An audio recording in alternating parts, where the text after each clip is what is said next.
Hey everyone, welcome back to this week's edition of WCM's Supplier Showcase.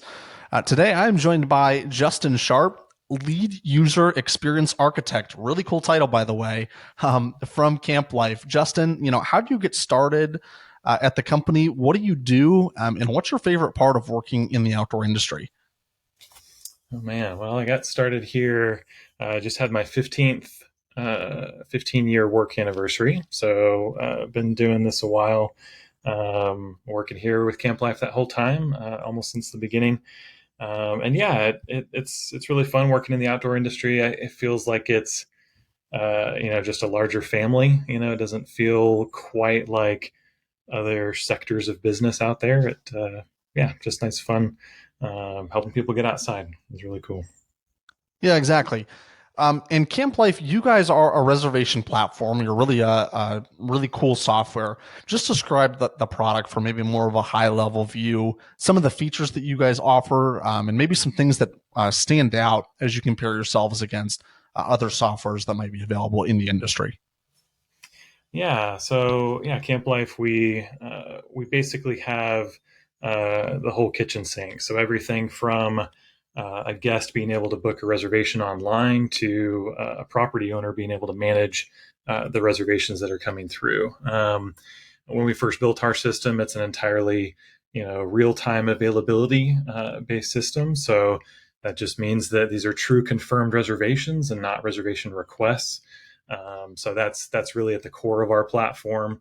A lot of newer softwares are doing that too, but that used to be kind of the newer paradigm. But really, our user interface, people are constantly saying just how easy to use our software is. Granted, we It's have much really more functionality. aesthetically Yeah, I was gonna Yeah, say it's really aesthetically pleasing. It's really easy to use, even if you've, looked at some other things that are out there, and I'll attest to that as well. I mean, it's just a really nice experience for both the park user and then ultimately the end consumer. yeah, and that's really our goal. And my title that is kind of just a fancy way of saying I just really care about the user experience, making sure that the guest, the property owner, anyone who's using the software, that it's intuitive and they can get back to managing their park and checking people in, and not having to hopefully spending less time in the software and more time outside. And Justin, one of the main reasons I'm talking with you today is we're sort of previewing and looking at a new feature that we actually covered here at Woodall's, your activities and events management feature. I'm going to pull up the landing page that you guys have on your site so we can look at this maybe a little bit more in depth. But just walk through, what was the big deal of this feature, and what can parks really do now that these are integrated into the booking process, and where the whole experience is sort of streamlined, where you can book your reservation and then also book events and activities as well. Yeah, we've with the events and activities feature, it's probably the largest feature we've ever developed. It really is all encompassing. Like, you can kind of think of it as everything you can do with, let's say, Google Calendar, right? You can do with this feature to schedule your events. I want to have it on different types of recurring schedules, so it really has that depth to adapt to any type of event that you want to do. Kayaking tours, pancake breakfasts, cookouts, just you name it. We wanted to give parks a way to promote these online as well. So you can add any number of videos, any number of pictures, promotional content there to market these events and activities. You can do it individually through an online storefront, or you can have it be alongside of a reservation that someone's booking online. So it really can be whatever you want it to be, if people want to book those individually or alongside something. So, and the whole thing with this feature is it's entirely built into our existing suite of tools for campgrounds. So this is not an external integration. You don't have to get another subscription, pay some other company a bunch of money, and then we connect up to them. This is all just a part of the suite of tools that we have. So yeah, I think it's going to be really exciting, and our parks have been wanting this for a long time. So it's a big feature addition.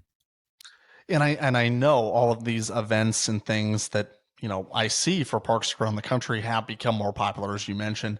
One of the other interesting functionality pieces that I noticed when reviewing this feature update was the ability to do waivers and online ticketing with a feature that you guys call sign in store. Can you talk a little bit about that? Because that's a humongous deal when it comes to just really easily integrating all of that and going through that process within the Camp Life system. Yeah, yeah. During 2020, we knew that electronic document storage and capture, signature capture, was going to be huge, right? When everybody was remote and just trying to get out and book safely.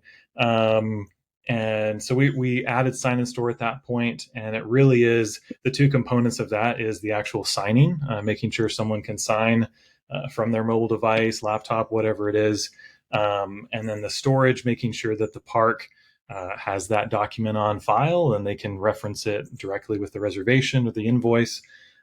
So integrating that into the events and activities feature was incredibly important, right? Just making sure that, hey, we have a specific waiver for the kayak rental, right? Or hey, if you're bringing pets for this reservation, we have a pet waiver. So it's all hooked into our rules engine that we have. So you can customize and say, hey, I want this type of document for these types of scenarios, and if they don't have pets, they only have to sign our terms and conditions. So yeah, that was a really important thing to make sure that adding this feature, that it was still bringing in that core functionality from Sign and Store. How many parks today have started to really use and adapt this feature? And what does that response look like as they begin to do this? I mean, I'm sure you're hearing a lot of really great positive feedback, and even from their customers saying, "Wow, it was great to just be able to buy tickets for this particular music festival that's happening at the park and purchase my RV spot at the same time." So, what has that response been like since you've really rolled this out?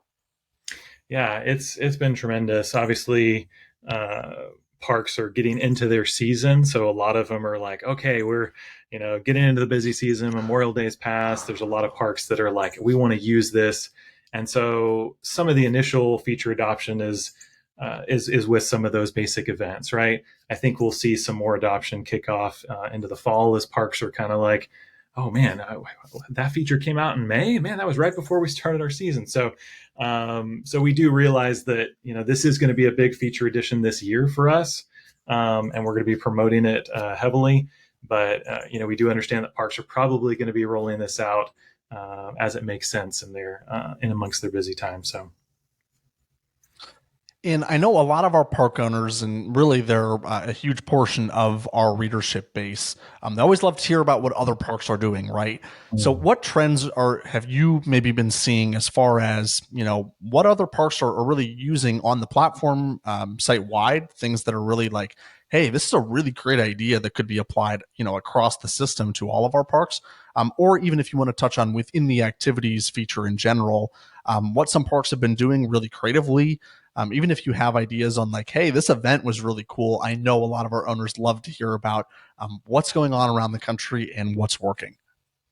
Yeah, I guess broadly, the sign in store feature is something we hear a lot of positive feedback about, and we did add it early this year directly into the online booking process. So again, Very nice. before even people are allowed to book that site or book that reservation, they have to sign those documents that you want them to. So that really getting that document capture as they're booking that reservation was huge. So that to me has been probably the biggest impact. Of course, events and activities. We've been seeing some really cool like music festival type events that people are doing, and they're doing all sorts of different types of tickets. Right? They might have children, adults. They might have VIP. We're seeing some really creative things with some of these ticket types for various events. There's some parks that do like these mine tours. So you have kind of these, school groups that'll come through and do kind of these coal mine tours. And there's some really fun stuff that they're doing with those events too. So, and of course, as we're onboarding more parks with this feature, we can say, hey, some parks are using it this way. Some parks are using it that way.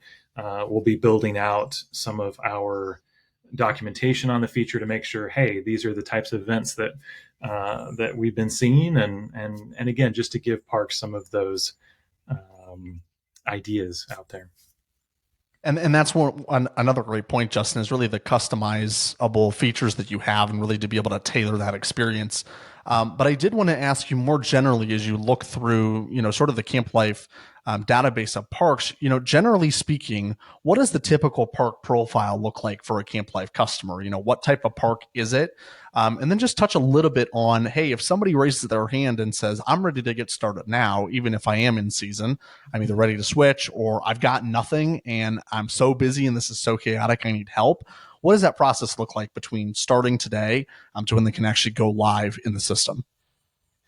Yeah. So yeah, as far as the customer base, I mean, we've got, all across the gamut of, parks with just a few sites, to parks that have, thousands of sites, and even multi-park accounts on the system too. So there's a lot of variety on the system. Predominantly, it is private parks. We do have some public park systems, cities, municipalities, other districts, things like that. But primarily, it is still, private. So the mom and pop campgrounds, the all the way up to the corporately owned campground and large accounts, right? And then as far as onboarding, our team, we have a great onboarding team that will get you guys set up. So it doesn't matter if it's a busy time. Like we can take the information about your park, we can create that map for you. We'll set up all the pieces to make sure that things are good to go. And we'll even put it into a staging environment that you can check and make sure, hey, are all my rates working, or all of my, does my site map look how I want it to? So there's really just a nice red carpet process for that onboarding experience here. So again, we're so heavily focused on that customer experience. That's so inherent to what we do. Our whole goal is to create dependable relationships. So that means, hey, we want to that new customer that comes on board, we want to treat them as if they're our only customer, right? So that's always the goal. And then as we wrap up, just sort of preview, what's on the horizon now after this huge launch and release of the activities and events feature that you guys just rolled out, and where can people go if they do want to contact you all and learn more and get started going through this process? Yeah. So coming up, I mean, we're always developing new features. So That's a life of being in software, right? That's right. That's right. There's you might think like, man, are we going to reach a point where we've built everything? Well, no, there's still new ideas. There's new ways we can, we're always trying to find new ways that will make it easier for both the park staff and for the guests to book. So we do have some features that we're going to be working on the CampLife.com side. So that's basically where the guest is booking online. So just to increase the discoverability of our parks on that marketplace, and just make it a nicer experience there. So we'll be working on some features there, and of course, there's a plethora of things we're doing on the Camp Life Hub side, which is where our campground staff are working primarily. So stay tuned to our various channels, and especially you can look at our website. You can go to getcamplife.com. And check out all the details there. Awesome. Justin, thanks again for being here. Thanks so much, Alex, for having me. Thanks for listening to this week's edition of WCM's Supplier Showcase. Join me back here next week for another great interview with another industry supplier. And as a reminder, this video is available on YouTube and Facebook, and you can also get the audio version of our full conversation on anywhere you listen to podcasts. All right, guys, thanks again, and I'll see you back here next week.